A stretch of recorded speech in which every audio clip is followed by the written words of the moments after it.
Mga lods, for today's video po, magbabarbecue po tayo ng liog sa manok.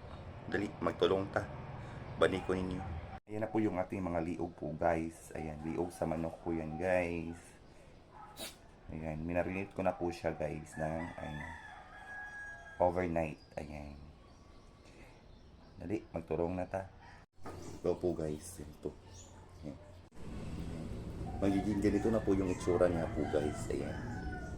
Ayan po mga lods, tapos ko na po siyang itulong or ituhog. Ayan. May sampo po tayong barbecue sticks ng liog po guys. Ayan. Maghaling na ta. Prefer di po ko o para hid po guys.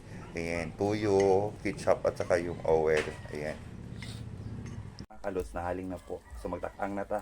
Mga kalods, takang na po ang atong pulo ka barbecue stick nga. Manok. Ayan.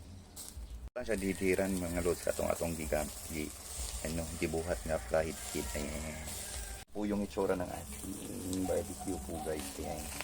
Ayan po guys, totoo na po yung ating barbecue. Ali, mamahaw na ta. Ayan, with sauce po guys. Thank you so much for watching guys. God bless us all. Bye bye.